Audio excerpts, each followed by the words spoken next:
Hi everybody, welcome back. Thank you so much for watching. I apologize for no 365 days of samples video last week. I had some technical difficulties that led me to be unable to film.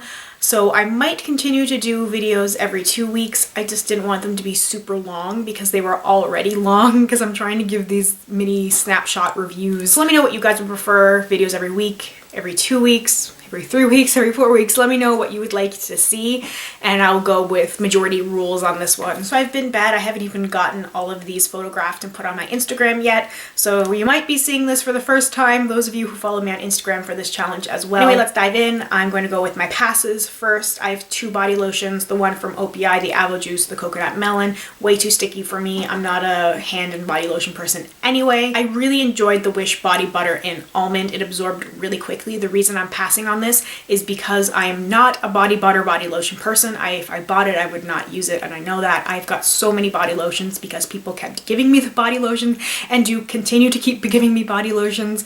So I end up having this huge stockpile of stuff that I rarely use or use really infrequently. So I would recommend this to people who do enjoy body butters and body lotions. It smells absolutely divine. It absorbs super quickly.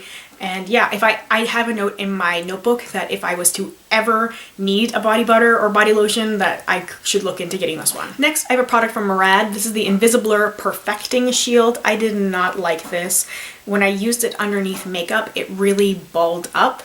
It was not pleasant. It just kind of kept sitting on my skin and then rubbing like around. It was not very good. I had gotten this in the Sephora Sun Safety Kit, so I suppose it could work for some, and it's supposed to blur and protect, but it didn't work for me. I managed to finish my Atelier cologne in Sud Magnolia, the little perfume vial. So strong. Oh my god, I had to use so little of this.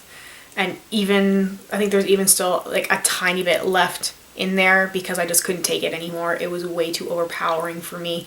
Not my kind of scent. Too floral and feminine. I finished my Kat Von D samples of the Featherweight Primer and the Lock It In Foundation. I did not like either of these. The primer was still way too sticky. I let it seep in, I waited, and every time I touched my face it was sticky. And then I put the foundation on and the foundation was sticky. And I did not like that at all. I did not enjoy it. It did not work for me. The foundation, while much too dark, also did not work for me. I found it really patchy. And that should have nothing to do with color matching. I managed to like somewhat blend it in. Now I didn't wear this out in public. I just wore it around at home to see how it worked, but it was really patchy on me. So I was really disappointed because I had my eye on this foundation before. It was on my want list, but now I'm gonna pass on this. I had a one-time use product from Skin Iceland. This is the Hydro Cool Firming Face Gel for smile lines, and this did nothing for me. This is one of those things that you put around here on your mouth and you keep it on for 10 minutes and it did nothing at all. It was sort of similar to the eye patches I'd used before that was sort of slippery and slipped around a little bit, and when I got it in place it stayed there. It didn't dry like the under eye ones had. It just sort of stayed a little bit wet and liquidy. And when I took it off, I was like, I don't notice anything. Not that I have really bad smile lines anyway, but it didn't do anything for me at all. Next, I have a primer sample from Chanel. This is the Multi-Use Illuminating Base. I did not like this. It was sort of similar to the Kat Von D in that it was sort of sticky and didn't really seep into my skin. It was supposed to be illuminating, but I didn't really notice anything illuminating about it, so I'm glad because I think this is pretty expensive, so I'm glad I didn't like this one. I finished the Fresh Sea Berry Skin Nutrition Booster for face and eye creams. I just kept it in the sleeve here because I thought the sleeve was really cute.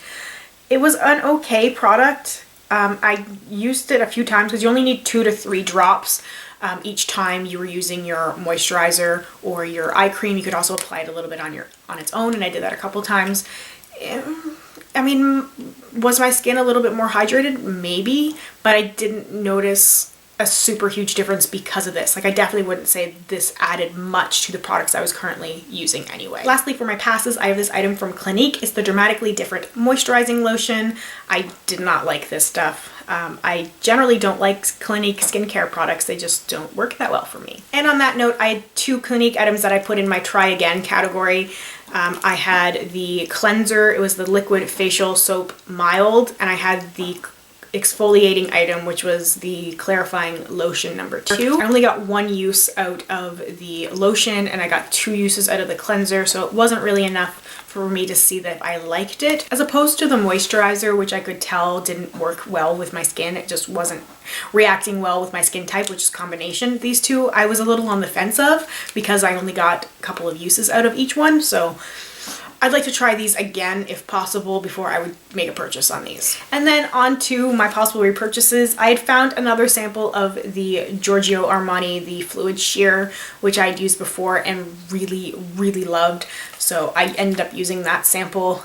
This was an extra. This is not one that I drew. This is one that I just chose to use, but I thought I'd mention it again because I really still like it. So this is on my list for sure to repurchase at some point. I had a sample of an eye cream from Shiseido, the Benefiance Wrinkle Resist 24. Really love this stuff. This is part of the reason why I got the Sephora favorite set. Obviously not the whole reason because the sample in that set is really small, but I really like this eye cream. It worked really well. I did notice a difference. I got probably about 4 uses out of this foil pack, roughly. I can definitely say that I did notice a difference after 4 days of using this. My Laneige Water Bank Moisture Cream, I really like this brand. I dug out the little one that I had from a trial set of Laneige products I had gotten a little while ago, so I have been using that every now and then because I like it. It works so well. It is so hydrating. You feel the moisture cream and you can almost feel the water that's in it, and when you put it on your skin, like, it's almost instant. My skin feels more hydrated, so really love this stuff. And lastly, my Anastasia Beverly Hills Brow Powder Duo in Ebony. I did end up using a little bit of it for eyeshadow just to finish it up because it wasn't the right shade for my eyebrows, much too dark. But I really liked this stuff. That worked really well. I don't currently have any dedicated brow powders. There are a couple of products that I did not finish from the ones that I drew last week, so I'm going to mention them really quickly but not go into any detail. I had a blush card from Sephora. I had the Fresh Sugar Lip Treatment Collection, and I actually had a second one, so I'm trying to go through 2 of them. What is inside is 3. Now, I have tried these 2 before. That is the Sugar Lip Treatment, just the original, the clear, and the rosé one. Now, this was a new one, Sugar Nude Tinted, so I've been working on this one a lot as much as possible. I really like it. I love these Fresh lip balms. If I could only have one lip balm, it would definitely be these ones. They are so hydrating. They smell so good. They perform so well. Really happy I drew this because this is a really fun, easy product to use. I'm still going through my Lather Ultra Mild Face Wash. This Advanced Anti-Aging Repairing Oil from Algenist, which I also really like, and this Thirsty Mud Hydrating Treatment from Glam Glow. Alright, so that is the wrap up from the last 2 weeks. Let's dive into the sample box and see what fun goodies I will be using over the next week and more. Okay, trying not to look in here. I really want to look in. It's so hard not to. 2, 3, 4, 5, 6, and 7. Guys, I picked 2 more of these YSL cards. No, I didn't even know these were in there. I don't want to use these. Can I pick new ones? Is that okay? I have a First Aid Beauty Ultra Repair Cream Intense Repair with Antioxidant Booster. I have a Sephora Instant Moisturizer. I have a little perfume sample. This is Red Catalia Olympic Orchid. I picked out basically an unused OPI Avo Juice in Violet Orchid, although I think I like the smell of this one better than I like the, yeah, this one smells pretty good. It's still probably going to take me a little while to get through this thing because it is full. I have this cute little sample from Biotherm. This is the Aquasource Deep Serum, so this should be fun to use up. I always like trying new serums, and I really like Biotherm as a skincare line. So this week's draws were kind of eh. I'm really not sure about those YSL ones. I kind of want to put them aside and see if maybe I can give them to somebody who would actually get use out of them. I think I'm going to do that and choose 2 more. Let's do that. Alright guys, I picked 2 samples to replace the YSL. I drew the Dior One Essential City Defense Skincare for Face. Okay, alright, it's for your face. And this little mini from The Balm. This is Nude Dude Volume 2. This is in the shade Flirty. I believe I used this once. So I just thrown this in here because I wasn't getting any use of it with my regular eyeshadow collection. And it's so tiny and I thought, you know what, let's use it. It's pretty cute. Look how baby this is. The balm samples are so embarrassingly small. All right, so that's everything. Thank you guys so much for watching. Let me know if you are doing 365 days of samples or any kind of sample challenge so I can follow along. Thanks so much for watching, and I will see you in my next one. Bye.